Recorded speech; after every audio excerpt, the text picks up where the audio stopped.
जय जगन्नाथ। नमस्कार सांग मैंने देखो मुझे फूलकोबी आलू कषा करने को जाऊँगी। तेल कड़े पकई गोटे गोटा मसला टी पकईली टे अल्प टे चीनी पकईदबा। एपटे देखो कोबी भाजुची आलूटा भाजिकी रखीदे पियाज पकईवा जाऊँगी। देखो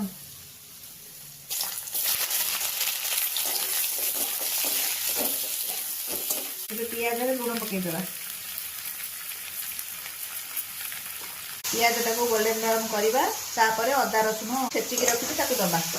पियाजटा गोल्डन ब्राउन हो गलानी। एबे अदा रसुण छेचा आ कंचा लंका पकईदबा। ताको किछि समय कषिबा।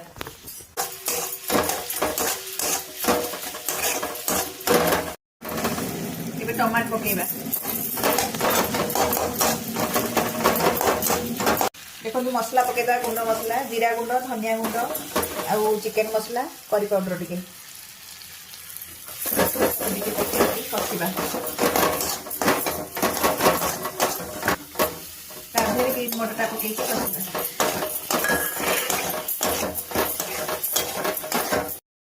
एबे कोबी आलू पकई देकी मसला रे कषिबा।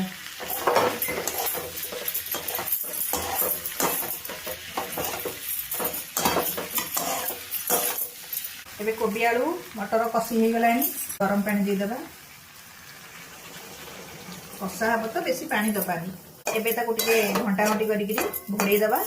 घोड़े देला परे हे गला हमर कोबी आलू मटर कषा। आ देखो आज मोर थाली प्रिपेयर हो जाइए। भात डाली मूला आलू पोटल भजा फूलकोबी आलू मटर कषा आ टमाटो पाक पापड़। जदि मोर ये शॉर्ट्स टी आपन को भल लगी ताले लाइक करेंगे शेयर करेंगे सब्सक्राइब करने को जमा भूलिए ना। रहुछि जय जगन्नाथ नमस्कार।